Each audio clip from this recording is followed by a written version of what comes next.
blastmusic247.com. We're changing the industry, one artist at a time.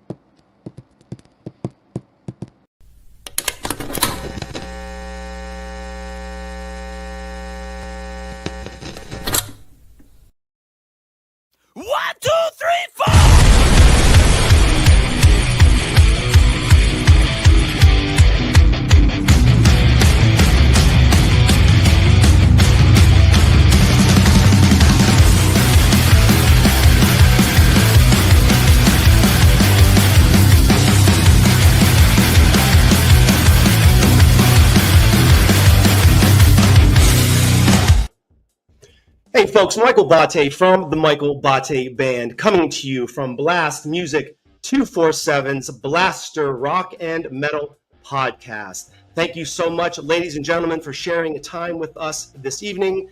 We have a great show for you. So this is how it's done for me. I'm on Facebook, casually scrolling, looking for new music to listen to. I find this band that we're going to talk to tonight. I think a couple comments went through, and then I went to my producer and said, we have got to get this band on the show. They're getting pretty busy, and guess what? We did. So, ladies and gentlemen, please welcome to the show, awaiting Abigail. Hello. We're doing the proverbial. You got to put them up, right? You got to put them up. James, Abby, Lori, thank you so much for coming on the show. This is phenomenal. I hope everyone is doing well. Yes, I'm doing great. How are you doing? Phenomenal. I get to do this. I'm always doing well. James, what's up, brother? Not much. So good to see you and talk to you in real life. Yeah, we exchanged emails, and Lori, so happy to have you. Thank you for coming. Glad to be here. Thanks for having me. Oh, right on. We're going to do this. So let me just give you a little lay of the land, not only for you, but also for the listeners.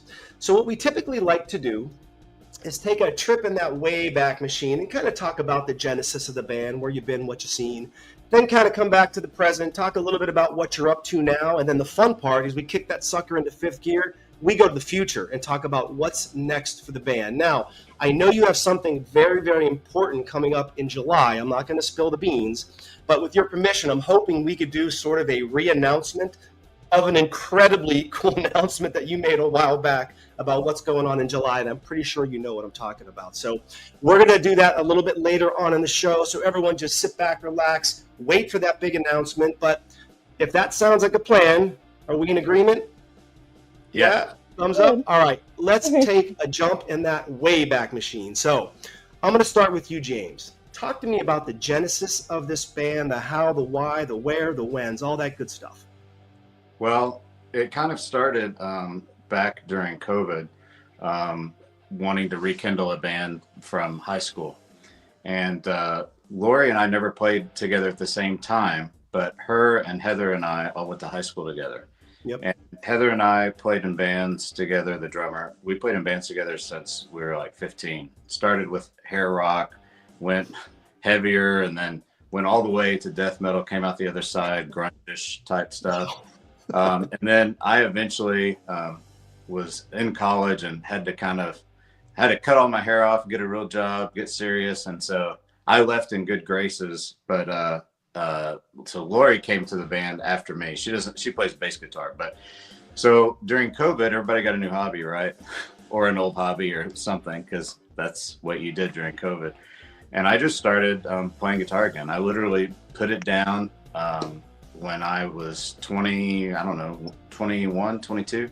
Took all my stuff to Guitar Center, sold it, walked away, did the band director thing, and only played the trumpet for the next whatever years until like 2020. And I was like, you know what? I think I'm gonna start playing again. So anyways, I just started texting with Heather, and Heather's like, yeah, I want to jam again. She came over and we just had a couple riffs and stuff, and we're riffing around when we were texting with Lori. The reunion thing wasn't going to happen because some of the old members, and there were a lot of them, kind of went their separate ways or whatever. But Lori said she was in, and Heather and I were kind of talking about we really want a female front band. And after that, we started playing together. And then Abby, we found her on Band Mix. She was here locally and had quite a bit of solo stuff up. And it's funny because I told her, like, honestly, and that's not necessarily because of her age, but she's a college student, etc. I didn't know, like, how serious is she? And she was very persistent. She was like, when are we going to practice? When are we going to win? And I was like, this is great. Like, she's actually showing initiative. Energy.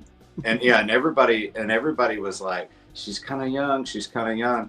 Well, she came and jammed with us in September. We already had 4 tunes. The 4 tunes are on the EP. Those were already written. Those were just kind of hanging out on my iPad in a very crude form, but hanging out on my iPad since COVID.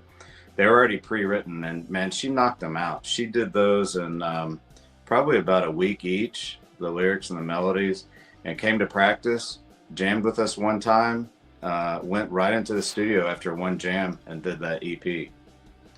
So that's kind of how the whole thing got started. And then I just knew the other people, like from Corey's a former student of mine. She played percussion and the school band. And so I knew she had all the keyboard skills, right? Because they signed up for drums, but we all know they're not playing drums. Right? It could be state of mind and marimba and stuff. So Corey was a former student of mine, and Mike, the other guitar player, he's was a flying buddy of mine, a general aviation guy in a local flying club. He's always down for anything and everything. And but he won't want me to tell on his age, but I can tell you that right now we span 5 decades. Mike looks a lot younger than he is. Like you'd never guess his age, but it starts with a 6. Right on it. Yeah, hey, I was born in the 60s. So I'm getting there. I get it. Well, we're all getting there. But anyways, that's kind of how we all got together. We kind of put those pieces together, and honestly, we didn't know if it was going to work. You know, anything could have happened. I mean, even after the recording, anything could have happened. And December, when we let the first one go, and I'm new to all the social media stuff and the new world. I mean, back when we were doing this when we were kids, it was flyers under windshield wipers and trading tapes at school and stuff like that. And well, you have Abby. I'm sure Abby's very more well versed than you are. Yeah, for sure. I'm just gonna call it. Probably you are. Yeah. Thank you. All right, man. That is a phenomenal story. What's funny, you said 2 things that struck me. Number one, I started making music over quarantine as well for the same reasons. I had time and wasn't traveling for work and just, needed to rekindle some things. And I also co-owned a musician site that was Bandmix's biggest competitor in the early 2000s, but I let it go. So I know who Bandmix is. And it makes me happy that you did that because I was in that world for a while, the musician matching, if you will. Yeah. So that's awesome. That is awesome. So, James, the band, I noticed that you guys were playing the early band, like in the mid-'90s, late '90s. I mean, that's post-grunge. I mean, are we talking Tonic or Toad or Dishwalla? Like, who were you listening to back then? I know you mentioned you played a lot of different genres, but that's kind of the post-grunge scene. Were you into that scene really with that band? Well, it was, I don't know, Lori, what would you call it? Like, It came out of our singer was very much like totally different influences than Heather and I had. Laura, you talk about that. What would you call what that band was? Wait, the first incarnation of it? Yeah, just talk through the life cycle of it. Y'all were more like definitely heavy. But the singer was more like Faith No More, Rollins kind of, and then kind of Phil, the little bit Pantera, and I don't know, but it was cleaner than grunge. Yeah. And then by the time I got in, it was much more like stoner rock. It was heavy, but it was stoner rock. But it was more like we covered like Slayer, Deftones, that kind of 90s stuff right there. So. I can remember we covered Biohazard and we covered Rage Against the Machine, but we played it much heavier than the original. And also Stone Temple Pilots. Oh, yeah. So there was grunge. I like it. Damn. Yeah. It was, I mean, Alice in Chains was a huge influence for that, the beginning of that. And that kind of brought our singer into a little bit more of the metal scene. And it kind of lightened up what we were doing in our previous deal, is kind of how that all melded together. Okay. Oh, interesting. Okay. So now you guys had the sort of the former life, if you will, in the 90s, and then that disappeared, you said, for what, decades? You mentioned, I read that you were a music school teacher, a trumpet player, James. And then, Lori, what have you been up to since that band broke up and then got back together in 2024? Oh, I'll tell you what. I've been basically, I played in other bands. I had kind of like, after that band broke up, I was in a band where I did mainly most of the songwriting and stuff like that. So that was kind of my baby. So we did that for a while, and then when that went away, I moved to Dallas, and I've been in just like several bands after that. Mainly more like punk and pop than really metal or anything like that. And then I got into comedy, and I've been doing mainly like improv. I've done stand-up a couple of times, but anyway, I've done, that's kind of what I was doing when James approached me and was like, hey, do you want to get, and I was like, you know what, I miss playing, I really do. So Oh, that's phenomenal. It is amazing how I know, quarantine affected different people in different ways. Certainly my family had its issues, but there are some positives, something positive that came out, and it sounds like both of us got to make music again, which is awesome. So Abby, you are a student at a local theater school, I read? Yes, I go to UT Arlington. UTR, so University of Texas At Arlington, yeah. It's Arlington. like the Dallas Cowboy Stadium. Oh, right on. So now what are you studying? Like, what's your actual major there? It's a acting BFA, so it's all acting based, film and theater.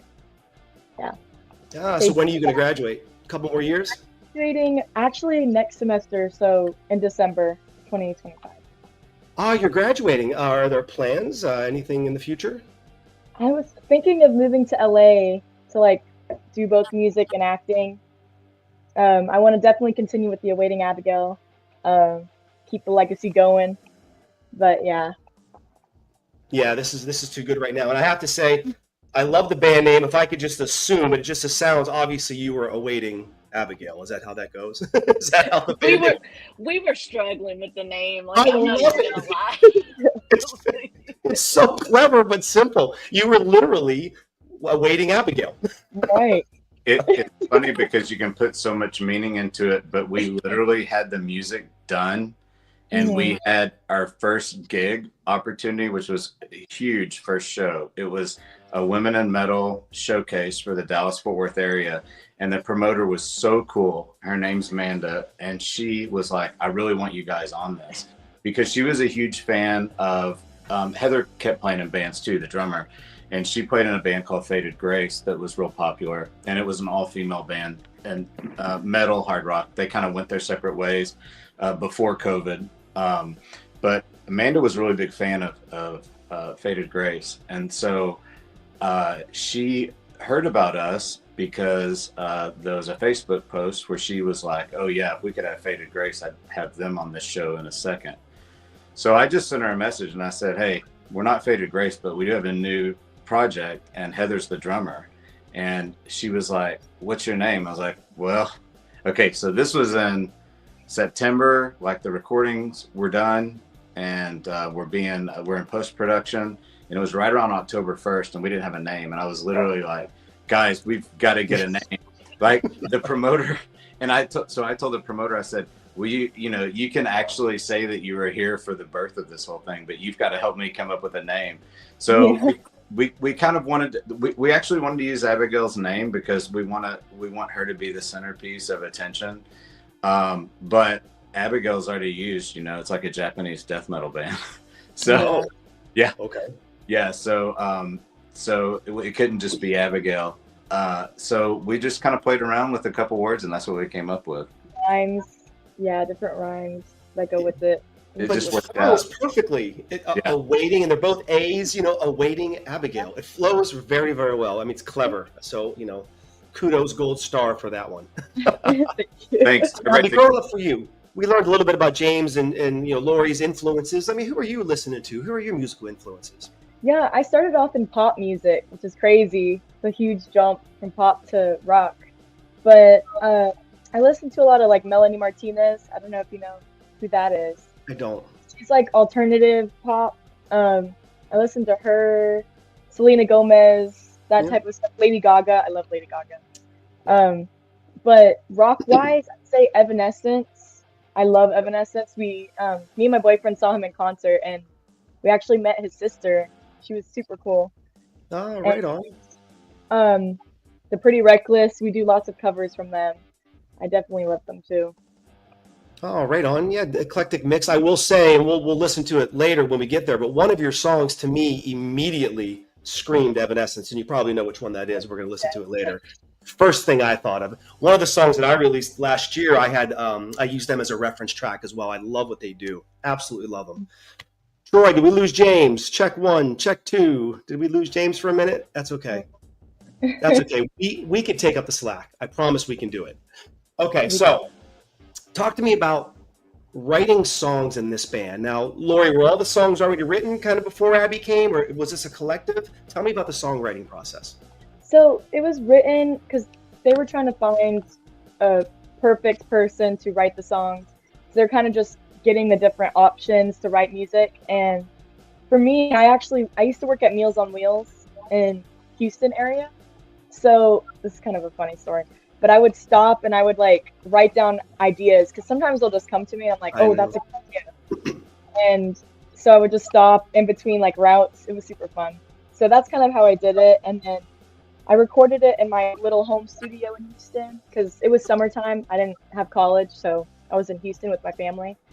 And James loved it, so it worked out. Oh, right. No, I could absolutely understand that. If you looked at my phone, my voice memo app has the most ridiculous ideas, and 3 a.m, trying to get a melody. Oh, it's ridiculous. Listening back, it's so crazy. My wife, the funniest thing is sometimes I try to sing like the chorus and it's a wreck. Or I feverishly type into the notes app, and the next morning trying to decipher what the hell I wrote down is the most fun. Like, what was I thinking?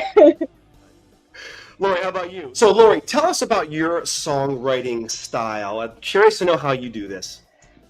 When I write a song, it's kind of like what Abby said. Something will get in my head, and I'll just have a riff in my head, and I'll be like, and then. But a lot of times, like y'all were saying, I've got to record it, or it will come and go. Like I'll have this riff, and then I'll sleep on it, and then go, okay, what was that? You know what I mean? So but I start with the riff, and then kind of like build on that with like, bridge, verse, whatever. But it's usually like probably a chorus or whatever.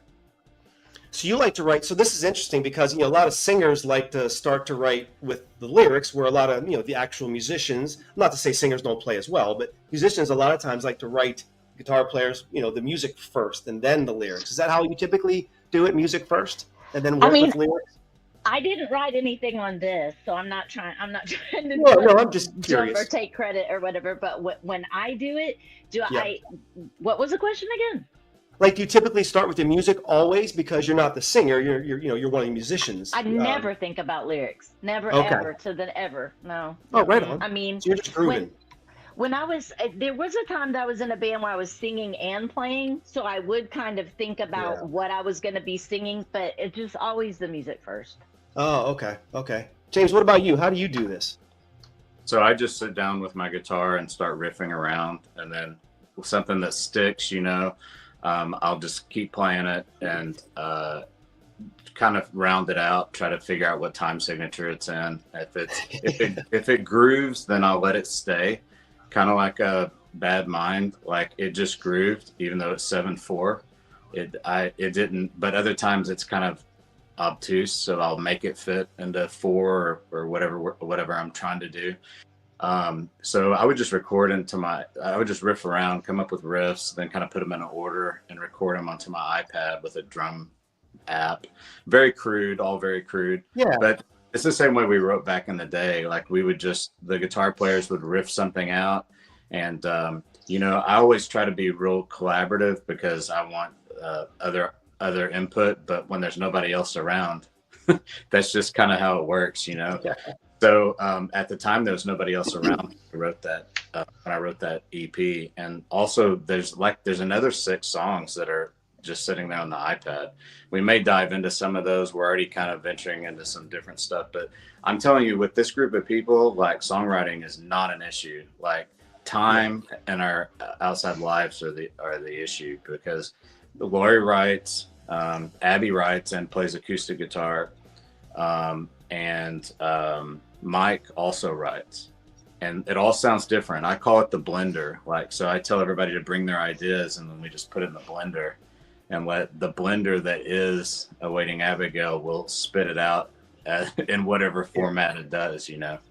Oh no, I get that. One of my favorite bands in the world is Alter Bridge, and Mark Tremonti and Miles Kennedy talk about how they have all these puzzle pieces, songs, riffs written from years ago, and they literally just put puzzle pieces together, and you'd be surprised how things work. So I understand that process. But one thing for now, though, I love so much talking about your music, but guess what?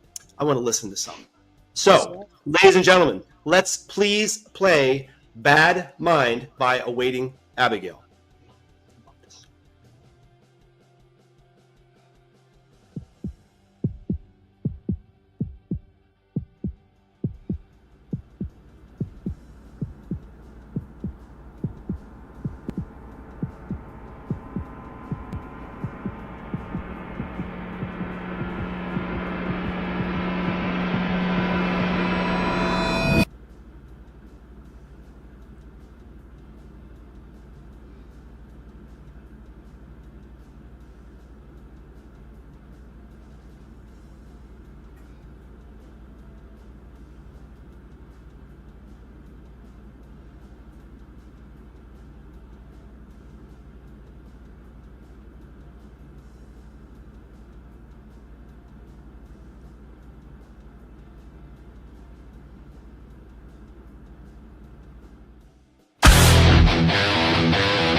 Hell yes, that is the song that introduced us, by the way, back in the Facebook world. Oh my goodness. Well, obviously, Abby, you're no stranger to the screen. That's pretty obvious. So tell me about that song. Tell me about the writing. Tell me about that video. I am so intrigued by the style and the filters and that stop motion. And I don't know what that's called exactly. Videography, phenomenal. Just talk to me. I'm just going to sit here and listen. Yeah, so we did two parts. First we did it with the band, with the full band, and we actually put black sheets around the whole studio that we actually practiced in. And so it was really cool to make it look like it's endless. And then we just blasted the music, and we were sweating in there so bad. Remember, Lori and James? We were like sweating so bad, but we just kind of did it over and over again until he was like, "Yep, that's it." And he kind of would just like do the camera in between us to make those cool effects. Woo. And then we did a separate portion where I actually have the vanity with me. And he said, Oh, no "Don't kidding. bother, it's going to be boring." I love the Joker, Joaquin Phoenix in the Joker scene. That reminds me of the Joker scene from Joaquin Phoenix. Yes. Because James actually gave me this, so I use it every day. But that scene was just, we have just the vanity, same room, same black sheets. And then we had a makeup person, and she dolled me up, and then we kind of just messed it up for the bad Abigail. And it was really fun. So the whispering part, I don't know if you remember that part where I'm like whispering to myself. That was like obviously two different shots because there's two of me. You're so like mirroring almost. Cool, trying to like do the exact distance of where I would be to be like whispering, and then he kind of just put them together. So it was really cool, really fun. Was that in Dallas? Shot in Dallas? Yes. Yes. Yeah. So it's a funny story. So what happened was this show that we have coming up on Saturday. There's a band called Lockjaw, and Justin Paul from Lockjaw, and also Dreadscope Films. He's done several films around the Texas area. He just sent me a message and said, "Hey man, I'm going to be at Creep Fest and I'm videoing all the other bands. Do you want me to video your band?" I was like, "Yeah, of course." And he's like, told me some ridiculously low number, and I was like, "Of course." And he was like, "You guys plan on doing a video anytime soon?" I was like, "Man, we'd love to do a video." And he's like, "All right, what are you doing next week?" Because I was serious. Yeah, he was dead serious. And he is a get it done type of guy. He has his own business. I think he does fencing and stuff like that, and has his own company. He has people that work for him and stuff, but he does the video stuff on the side as well as play with the band. And I tell you, he was awesome from the very beginning. Like he was like, I love this music, and I can write out some screen flow to it really easily, and this is how we can do it. And I mean, literally within like 1 week of discussing it, we were doing it. And that the crazy thing about that video, like Abby was saying, is it's entirely shot in our jam room. And it's at a rehearsal facility, but he told me, he was like, "You're not going to believe it." He said, "I can do it all in here, and it will look like, I can make it look like whatever we want it to look like." No green screen. No, not a single green screen. No, you know what I've noticed? People are starting to not like those. They prefer like a neutral, really dark background for some reason. I don't know anything about it, but that's what I was asking them, because the studio area, the rehearsal facility where we're at, actually does have a green room. He's like, no. Yeah. He said it's going to be, we're going to put black sheets up, and he said I'm going to hang lighting. He said I've got the lighting, and he showed me some of his work that he had done with Lockjaw, and I was like, "Man, that looks awesome." He's like, "That was done in a shed, like in somebody's backyard." That makes me happy. Honestly, it makes me happy because obviously, budgets are concerned typically for most bands, but it looks absolutely phenomenally well done on a big stage. I thought we had green screen and CGI. Wow. Wow. Impressive. Yeah. That's impressive. I very much dig that. Abby, have you done screen work other than that video? Have you been in other? I've done lots of like short films on campus, but nothing with like a green screen. That would be fun though. Yeah, because you could put yourself in outer. I think I did that once. I put myself in outer space. Yeah, just for fun. Okay, so this is awesome. So we're talking a little bit about the past. Maybe we'll get a little bit sort of into the present, I guess. Or so, what's going on right now? Tell me about gigs. You're writing. I think your last releases were late 2024. Is that when all the songs kind of came out? What's happening now? Yeah, we're writing new songs. We have 2 or 3 more songs that we're like getting ready, but we haven't recorded them yet. We are gonna play 2 at Creek Fest, so it's like a little reveal. Oh, right on. One that I just wrote, so that one's like brand new. The music though is like awesome, super cool. And then we're guitarifying a song that I actually made whenever I was doing like my pop era. It's called Anxiety, and it's like a sad mental health song. So we're like making it creepy and more rock. So it's super cool. Ah, right on. So is this a situation where maybe you had lyrics written, you kind of bring it to the band and say, hey, do you have something to match these lyrics, or how does that work? Yeah. So for the other one, he sent me the track of Yep. the music already, and then just told me to write. That's kind of our thing. So he'll just send me the music, and then I write to it, which is actually honestly easier for me. But for the Anxiety one, I already had the music Oh, okay. version. Yeah, it's out on YouTube too. So we kind of just used that and then made it more rock. Ah, okay. Understood, understood. Yeah, I love that video. It's amazing. I'm pretty sure that's the song that introduced us. So obviously you guys like to write. Everyone writes. You're writing music, liking lyrics. So talk to me about the potential of, and this is something I'm terrified of cover songs. Like I've been, my producer and I keep talking about cover song, cover song. I just don't know where to stop me and where to start the original artist. I'm not smart enough to do that. Would you guys ever consider a cover? And if so, do you have anything in mind? James? We have one.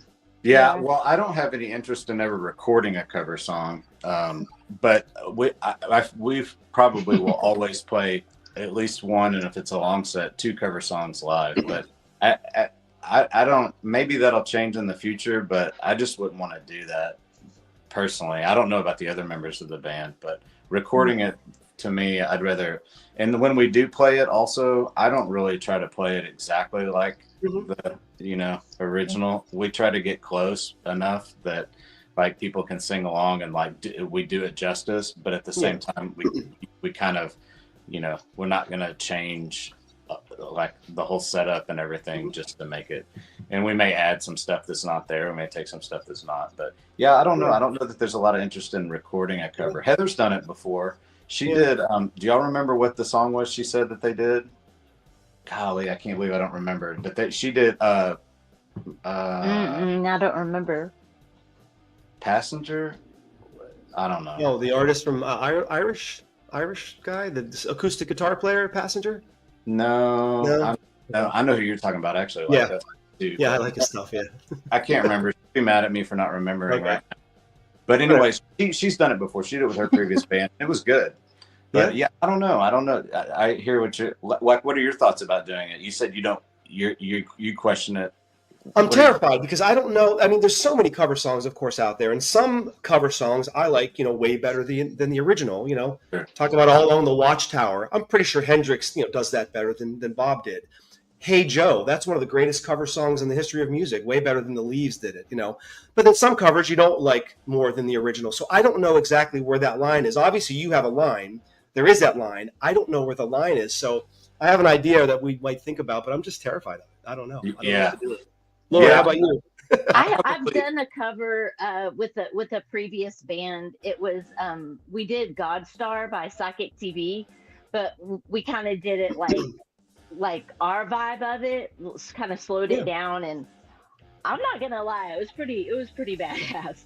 But as far as like, I'm kind of like James as far as like, I don't really want to record like someone else's stuff. Just I mean, we can. It's not a deal breaker, but like it's almost like kind of like being like tribute band to somebody. I don't know. That's just my. No, I understand. I said music is my therapy. I have to write it. That's why I'm terrified of a cover because I want to write it. Abby, what do you think? Yeah, I've done a lot of covers. I like Creep by Radiohead. I like that one. I think that would be really cool to like electrify. but I do agree that writing is better. Yeah, I just kind of go with the flow. If someone tells me to memorize something, I'll try it out. It's super fun. I like Hotel California too, and Enter Sandman. That one's really fun. Oh yeah, two very different songs. Yeah. Abby, tell Mike about your acoustic thing. She did a deal. So all these people are very talented. They do stuff outside of this. Like Lori was saying, she does comedy, and she also did roller derby. What else have you been into? Roller derby. Yeah. Horror movies. Yeah. That's right. That's right. Horror movies. Yeah. So Abby also does, and she can tell you about this, but I went to it. It was my first time to see her in her own solo environment. She did a coffee shop in Dallas, and it was incredible. She literally played music from, you can tell them what it was. It was Linda Ronstadt all the way up to the current day. Yeah, Beatles, Patsy Cline. I did Radiohead, Creep. I did Eagles. What else did I do? I did a lot of stuff from every decade. Yeah. Do you have like a sweet spot, something you really, really like, or do you just like it all? I used to be in a little kid rock band in Houston. It's called All About Music, and my teacher Dan, he loved the Beatles. He was obsessed with the Beatles, and then he also said like I sounded like Fleetwood Mac, so we would do a lot of songs like that, like Crazy, Dreams. Mm-hmm. That was more of like definitely a cover band. Like we never really did too many originals until the end, but yeah, just to learn. Right on. Yeah. Right on. I will say, after hearing Bad Mind, the first two bands that came to mind in my mind when I heard that song originally, and correct me if I'm wrong, was Alice in Chains, and I think James, you mentioned that before. I hear some Godsmack in there as well, and then of course it's very easy to compare you to other female-fronted bands. That makes sense. I hear so much of the one and only Lizzie Hale from Hailstorm, who just blows my mind, man. She's amazing. I hear some of that. Is that fair? Yeah, I love that. It's great. Oh, good. Right on. Yeah, right on. Yeah, I just was listening to her. Matter of fact, she's a Pennsylvania gal. She was just on our local Philadelphia radio station. I was listening to her interview, and she was doing some a cappella singing because like in music, things weren't working for whatever reason, so she had to sing things a cappella in the morning radio show, and she just crushed it. So I got to hear her maybe a week or two, I think is what it was. But I could certainly hear those influences. Yeah, that's super cool. So talk to me about this. So, James and, Laura, you've been around a little bit longer. I'm not a spring chicken myself. So in the music business, tell me what you like today and then what you just do not like and what you wish you could change. Anything stick out to you? What you like and what you really don't like? Laura, you want to go?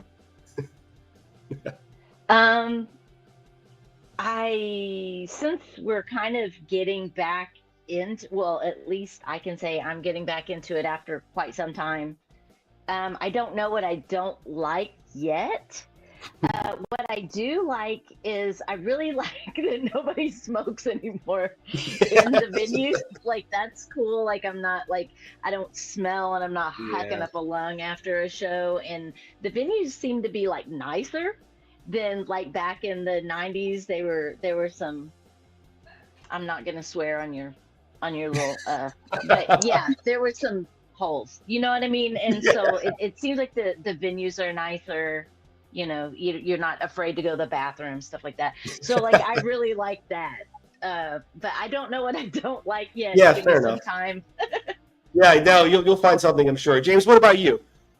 I think that same thing as Lori. I'm new to it again, but I really like the and some of it doesn't pertain to us right now. Like right now, it's all gravy because the technology allows us to get out there and grow like we have in such a short period of time. Yep.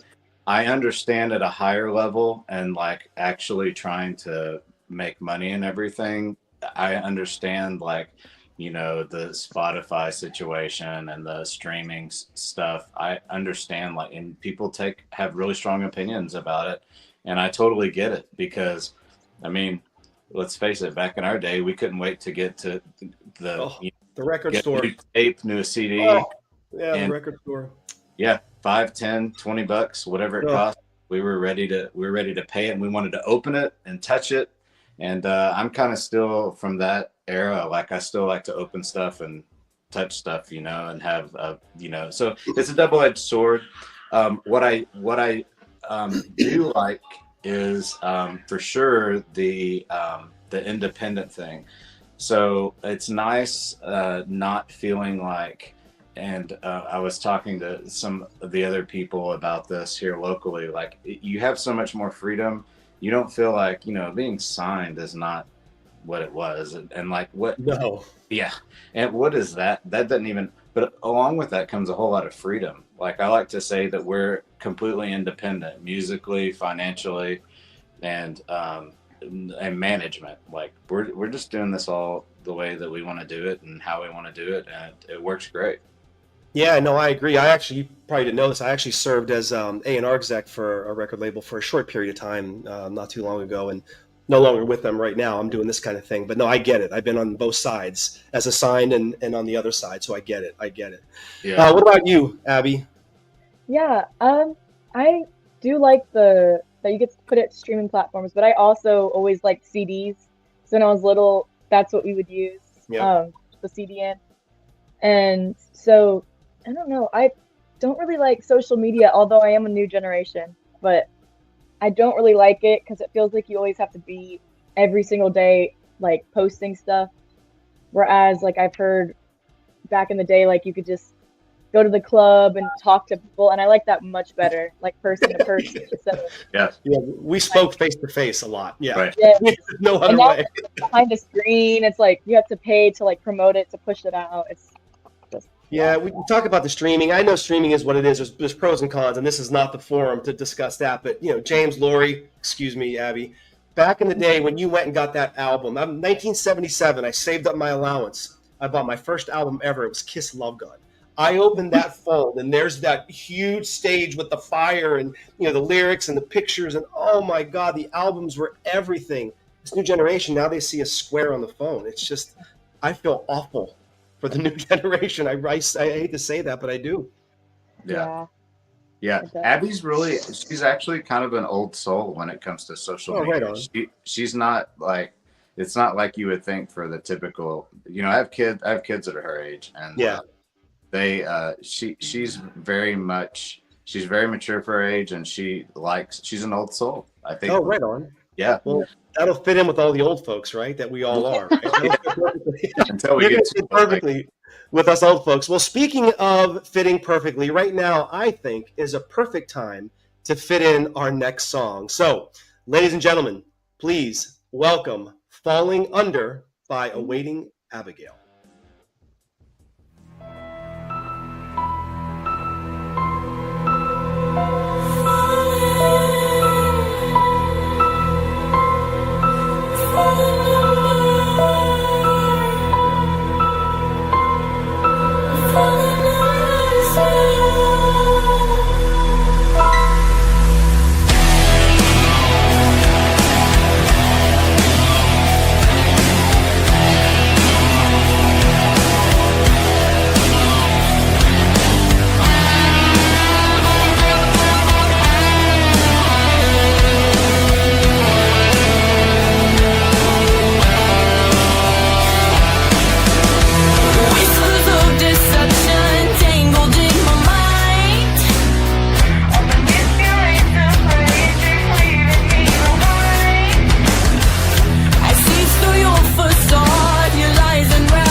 Okay, so that one's my favorite. That's the one that I sent to Troy today, and I said, Troy, you've got to play this song. And he was like, idiot. He didn't say idiot, but it's already on here. I'm like, oh, I just forgot. So 2 observations on that one, if I could, then I want to hear more about that song. If that's not Jerry Cantrell from Alice in Chains playing that guitar, I don't know who is, number one. Number two, number two, so when I write songs, dynamics are very, very important to me. It's something I think about. That song has so many dynamics, peaks, valleys, troughs, plateaus. I mean, applaud you on the songwriting on that one, and the juxtaposition of the lyrics and the music, phenomenally well crafted. So those are my observations. Tell me about that song. Yeah, it's just about manipulative relationships. Again, I wrote that in the Meals on Wheels band. Um, and then I would go home and I would be like, okay, this doesn't look right. Let's redo this. Yeah, yeah. And yeah, I used Evanescence as like a big influence for that one. I wanted to kind of use the head voice and the chest voice in that to kind of get that range. The intro was very much Evanescence, Yeah. that intro, 100%. Yeah. Yeah, and then James also helped direct me to like kind of some of the harmonies and stuff. We were kind of working on that together. When you're trying to compare vocals to Amy, I mean, Amy had such a range, and as do you, but that's a great person. James, yeah, tell me about that song. Well, Abby and I are like complete opposites. She's like supernaturally talented, and I'm like academically educated. So it's really fun to work with her. Nature versus nurture. It's very fun to work with her because I can be like, take her melody and then I can plink out harmonies on the piano. Can't play the piano by any means, but just from schooling, I can say, okay, this note won't work, this will work. And the other thing that can't be overlooked is our recording engineer / producer is like a 7th member of the band. Yep. Alex Gerst from Empire, and you see him at the beginning of that video, and that's not even a real video, right? It's just like I made that on my cell phone because it's just a montage. But you see him at the beginning of it, and he basically we went in to do the rhythm section tracking, and we did all the tracking, and then he's like, "Okay, now do this." I'm telling you, he brought in instrument after instrument, and he's like, "Just trust me." I'm like, "We trust you." We actually recorded with his dad when we were teenagers. So he brought me guitar. He's like, okay, this is Nashville tuning. Just play this, double this with this. And I'm like, I'll do whatever you tell me to do. He brought me in like a big 6 bass, distorted bass. That tune also has a sitar in it. That's at the beginning and the end. He's amazing, and what he was able to get out of us. And that's another thing, kind of going back to like, because not that we're a big deal, because we're not, but I've had people call me and say, okay, you could do an album and you can do it in our recording studio and whatever. And I'm like, I don't want to do it in your recording studio. Like, I want to do it with Alex, and I want to do it our way, and I want to do. But that particular song, again, it was beginning to end. I had it riffed out on my iPad with a silly drum app that just basically had the time changes and everything in it. Yeah. Definitely Alice in Chains influence. Jerry Cantrell would play all of that much better, but totally.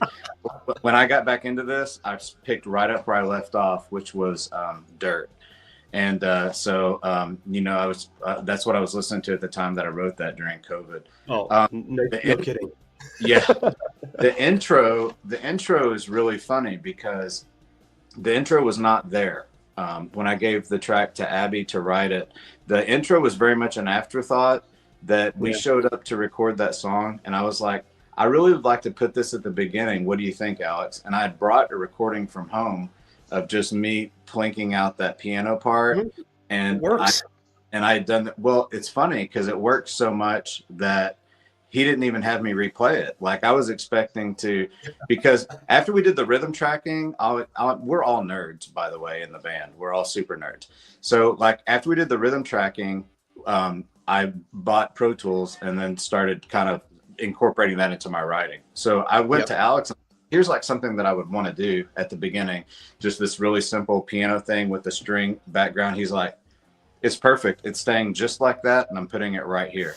And then I asked Abby, I was like, hey, can you maybe do like do Falling Under, like do it and do it really high. And then, and Alex was like, I know exactly what to do with that. And that's the intro. There you have it.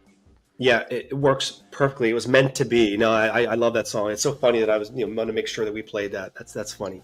Wonderful. Lori, tell me about anything about that song that sticks out to you. No, you said it. It's definitely definitely has the Alice in Chains vibe and definitely has an Evanescence vibe. Like, yeah, absolutely. Yeah, two very good reference tracks or reference bands to use. That's amazing. Hey, all Mike, right. So now, go ahead, James. Yeah. So I'll tell you something interesting about that song in terms of because we let this stuff out, and we did everything non-traditional. Like we had the 4 songs done, and we released the single, and then we released the next one a week later, the next one a week later, the next one a week later. We did that to build up to our first show. Yeah. Honestly, and we laugh about this now, but we didn't know how long this project was going to last. Was it going to be that recording? Was it going to be one show and then we're done? Like what, you never really know. So yeah. We did it non-traditionally. Everybody that is in the know, and we listen to 99% of what people tell us to do, but I did not on that particular aspect of release timing because I didn't know if this was going to be it. Yeah. So everybody else was like, you never release anything at the end of the year. You never release anything because then it's immediately old. It makes sense. Like when they explain, like you're immediately. Christmas time's tough. Yeah, Christmas time's tough. Yeah. But it was all geared around our first performance, which was in December.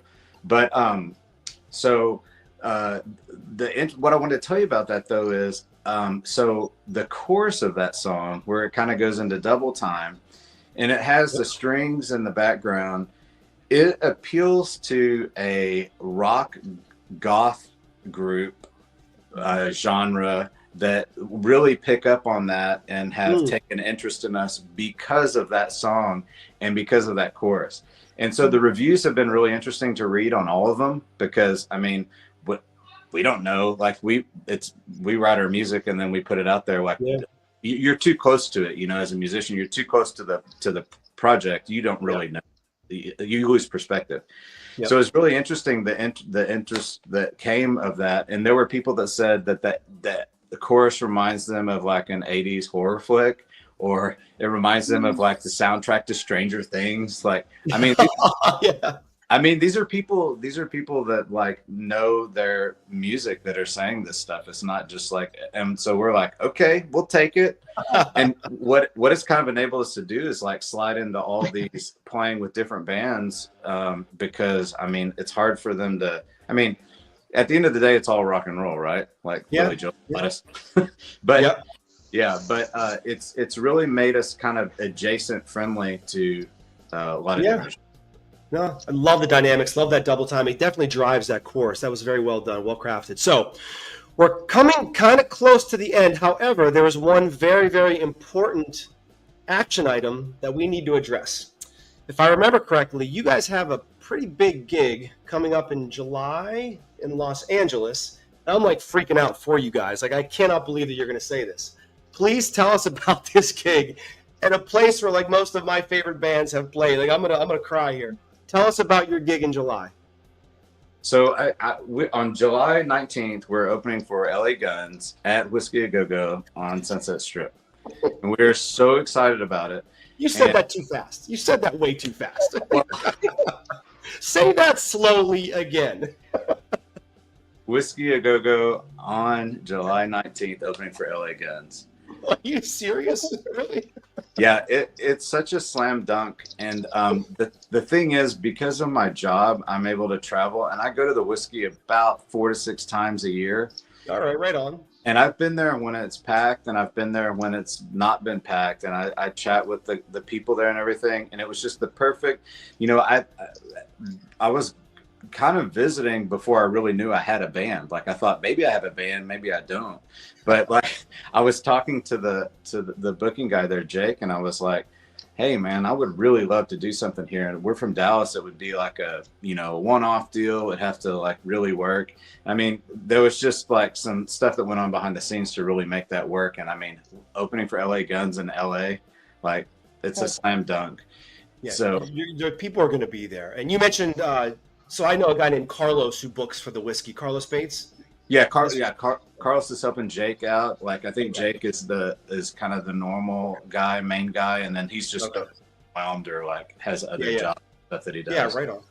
Yeah. This is, I mean, so Lori, what do you think about this? I can't believe it. I really can't. Like, of doing all that I've done, and definitely never got to like where I would think I would be playing there. So I'm stoked. Oh my God, Abby! I mean, you've heard of the whiskey, I'm sure. I mean, right? You know the whiskey, the history of the whiskey. I'm so excited. It's I mean, it's insane. Like, I'm gonna cry. I think this is insane. This is insane. The whiskey got the Doors. I mean, everyone. All the Sunset Strip bands. I mean, the Motley Crue. Oh my gosh! One of my favorite bands just played there. I think. Well, maybe last year, Plush. A year or two ago, I think Plush played there. But I mean, I'm so happy for you. I cannot believe that's happening. You guys definitely hit the ground running, and then you're kind of sprinting a little bit. And this is one of the reasons why I told Troy, I said, we got to get them on the show now, or we may lose them. I don't know. They may go over somewhere and just, not want to come on our show. So that is so exciting. I'm so happy for you. July 19th, Whiskey A Go-Go, Sunset Strip, Los Angeles, California. That is a great way to kind of wind things down. Well, folks, thank you so much for coming. Thank you, everyone, for listening. Again, Awaiting Abigail. I'm sure you're on every social media platform, every streaming platform there is. Awaiting Abigail. Any final messages, Abby, for your fans? Just make sure to stream us. We'll keep updating y'all on Facebook. I know we post things about like twice a day. So definitely keep updated with that. We have some more shows coming. Have more songs, as we said earlier, that are going to come out soon. And yeah, just keep updated. We love to hear y'all's feedback and what y'all think about our songs and our music. Lori, what about you? Final messages. Just, I just hope folks show up and show out, because that's what we're going to be doing. Absolutely. Absolutely. James, what about you? Final message, brother. Just really humble, really glad that people like our music. And it's like I said before, it's all gravy to us. Like, we enjoy doing it, and it's just awesome that people like hearing it. Yep. Well, like I said earlier, Facebook, me screwing around, finding one of your songs is how you got here today. That's how it's supposed to be done. So, ladies and gentlemen, thank you so much for your time. Awaiting Abigail. Appreciate you. Love your music. We will see you again. Yes, we'll see you again. Thank you. Right on. See you, folks.